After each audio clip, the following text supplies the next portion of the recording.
নু ক্যাম্প কি তবে অপয়া হয়ে এলো ইন্টার মায়ামির জন্য? নতুন এই স্টেডিয়ামে চতুর্থ ম্যাচে নেমেও কেন জয়ে বঞ্চিত হতে হবে, তাও আবার ৩-০ গোলে এগিয়ে থাকার পর? তলানির দল অরল্যান্ডো সিটির কাছে অবিশ্বাস্যভাবেই হেরেছে লিওনেল মেসির মায়ামি।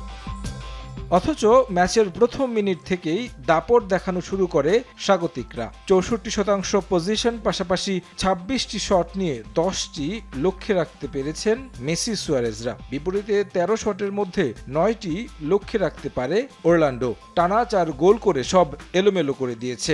এমনকি জয় নির্ধারণী সবশেষ গোলটি হয় ইনজুরি সময়ের ৩য় মিনিটে।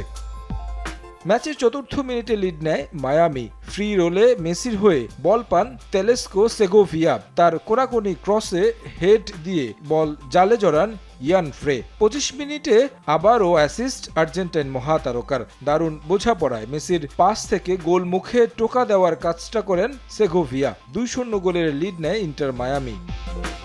মিনিট ৮ পর সরাসরি স্কোর শিটে নাম তোলেন মেসি, যেখানে তার চিরাচরিত ক্লাসিকুই দেখা মিলল। বক্সের মাথায় দ্রুতই বল নিয়ন্ত্রণে নিয়ে হালকা জোর দিয়ে বাঁকানো শট নেন এলিমটেন। ৩৩ মিনিটে ৩-০ গোলে এগিয়ে যায় মায়ামি। মেসি কেবল একটি গোলই করেননি, অ্যাসিস্ট করেছেন বাকি ২ গোলেও। সব মিলিয়ে তার জন্য ম্যাচটা যেভাবে শেষ হতে পারত হয়েছে উল্টো।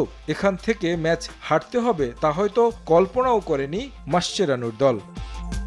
প্রথমার্ধেই আরও ২ গোল হতে পারত তাদের, কিন্তু সেই স্বস্তির ঘোর কাটতে শুরু করে ৩-০ ব্যবধানে এগিয়ে যাওয়ার ৬ষ্ঠ মিনিট থেকে। ৩৯ মিনিটে স্কোর লাইন ৩-১ করেন মার্টিন ওজেদা। পরের ২টি গোলও তিনি করে হ্যাটট্রিক পূর্ণ করেন। ৬৮ মিনিটে দ্বিতীয় এবং ১০ মিনিট পর অরল্যান্ডো পেনাল্টি পেলে নাটকীয়ভাবে স্পট কিকে গোল করে সমতা টানেন মায়ামির সঙ্গে। তখনও সম্ভাবনা ছিল অন্তত হার নয়, পয়েন্ট ভাগাভাগি করেও মাঠ ছাড়তে পারবে ইন্টার মায়ামি। তবে মাসচেরানোর দুর্বল রক্ষণকে বোকা বানিয়ে যোগ করার সময়ে টাইরিস স্পাইসার দ্য হিরোসদের কফিনে শেষ পেরেক ঠোকেন। ঘরের মাঠে ৪-৩ গোলে হেরে মাঠ ছাড়ে ইন্টার মায়ামি। তারেক হাসান শিমুল, সময় সংবাদ।